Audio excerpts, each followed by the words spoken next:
eventually get to that point of returning to what you'd like to do. I got COVID in like the end of December 2020, and I was fine like during the initial like 14-day period.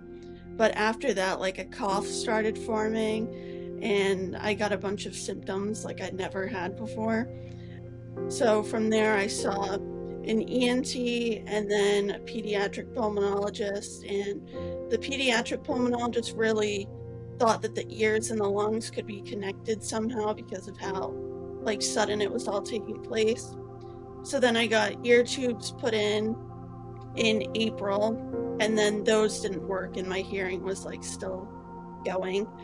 And then from there, my pulmonologist really started digging into it and running a bunch of tests until the onco one came back positive.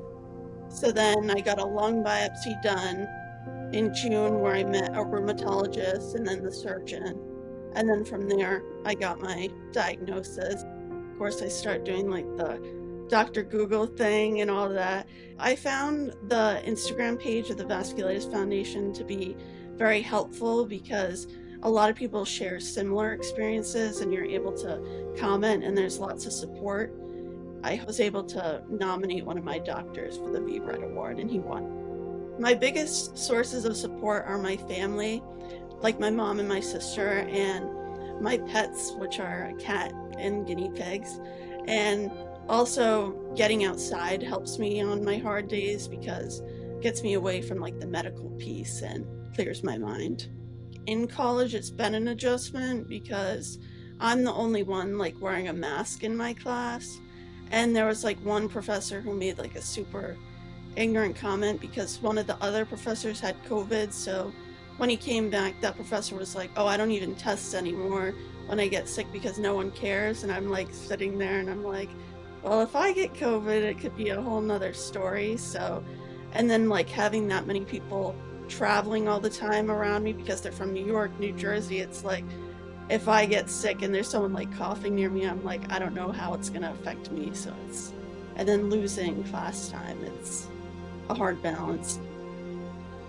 I hope to go on the PA route to help other people and get quicker diagnoses for people who do have symptoms of vasculitis, because I was fortunate enough to get a pretty quick diagnosis, but like sometimes I wonder if I had the ENT that I had now, if I would have retained more of my hearing, because she knew right off the bat when I got transferred to her what it was. So having that piece of being able to like relate to patients and make sure that they're heard, I hope to do that. So my message for someone who has vasculitis or was recently diagnosed would be to just take a minute and like absorb it all, because even though I'm like 3 years into this now almost, it's like I feel like I never really had the chance to sit and process it, like because life keeps moving. So to make sure that you take that time to process it and make sure you have those resources in place for those bad days, and that you will eventually get to that point of returning to what you'd like to do.